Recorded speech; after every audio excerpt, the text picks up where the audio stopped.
মাসে 4টি ছবি করতে পারলে আমি থোড়ি এখানে থাকতাম। মানে বাকি আদার্স ছবির সাথে এই বাবলি যে সিনেমাটা করলে তাতে কি কোনো মিল খুঁজে পেলে নাকি একদম অমিল রাজার সাথে কাজ? যে ছবিটার নিয়ে রাজ কথা বলছে সেই ছবিটা একটা চোর পুলিশের গল্প, ঠিক আছে, আর এটা একটা প্রেমের গল্প, এটা একটা তফাৎ। আর আচ্ছা ওকে জিজ্ঞেসই করছে না, বাবলি নাম ভূমিকায় জিজ্ঞেস করা কোয়েশ্চেন। আচ্ছা এদিকে নিয়ে নিই, তারপরে আবার তোমাদের দুজনের কাছে একটা প্রশ্ন, বুদ্ধদেব গল্প মানে সেটার সঙ্গে ট্রাভেল জড়িয়ে থাকে, খাবার জড়িয়ে থাকে, সেখানকার মানুষের জীবনযাত্রা, কালচার, এগুলো জড়িয়ে থাকে। এটা নাগাল্যান্ড, ইম্ফল, আরো বিভিন্ন জায়গার তোমরা গেছো, তোমাদের এই যাত্রাটা কেমন ছিল? মানে ওভারঅল তো খুব সুন্দর ছিল, বিউটিফুল। মানে বাঙালিদের যা যা পছন্দ ঠিক সেই সমস্ত রসদগুলো এই গল্পের মধ্যে আছে। ভ্রমণ, খাওয়া দাওয়া, প্রেম, অভিমান, ঝগড়া, তারপর মিল হবে কিনা সেটা দর্শক দেখতে পাবে। তবে সেই রসদগুলো সবটাই লেখক নিয়ে গেছে।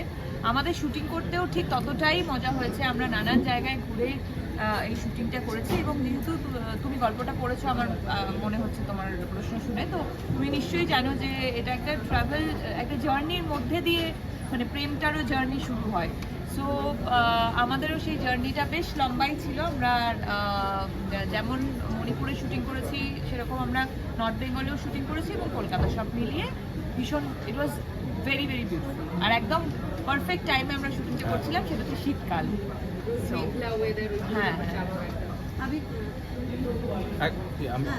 আমি একই কথা বলবো, ও যেটা বলেছে বা শুভ যেটা বললো একদম ঠিক, যে সেই কারণেই এই গল্পগুলো বা এই লেখকরা আমাদের এত ছুঁয়ে যান কেন, কারণ তারা জানেন যে একজন বাঙালি সে খেতে ভালোবাসবে, সে বেড়াতে যেতে ভালোবাসবে, এবং তার সঙ্গে সঙ্গে বুদ্ধদেব গুহর গল্পে আমরা যেটা মাঝে মধ্যেই যেটা আসে রেকারিং থিম হিসেবে, জঙ্গল থাকে, একটা অ্যাডভেঞ্চার থাকে, এবং অ্যাডভেঞ্চার থাকে মানেই প্রেমের থেকে বড় অ্যাডভেঞ্চার একটি হতে পারে।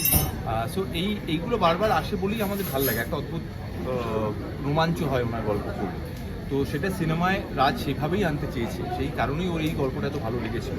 আর শুভ এই যেটা কথা বললো সেটাও খুব ইম্পর্টেন্ট, যে আমরা ঠিক সময় শুটিংটা করেছিলাম। এটাই যদি প্রপার গ্রীষ্মকালে শ্যুট করতে হতো তাহলে একদমই আমাদের এতটা ভালো লাগতো না, কারণ কস্টিউমের ব্যাপারেও যেটা তোমরা দেখছো গানে বা ট্রেলারে একটু গরম জামার ব্যবহার আছে। সো সেটা আমাদের সকলকে, মানে শুভ, আমি বা সৌরভ, সকলের ক্ষেত্রে সেটা একটা সাহায্য করছে, হেল্প করছে।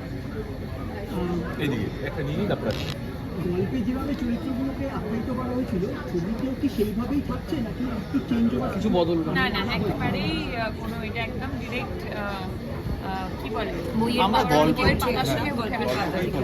পুরোপুরি গল্পটা, মানে যা যা আছে, চরিত্রের নাম বাবলি, অভিরূপ সেন, সুমা, যতগুলো চরিত্র আছে চরিত্রায়নগুলোও ঠিক ওনার মতো, ইভেন ডায়লগগুলোও বইয়ের পাতা থেকে নেওয়া।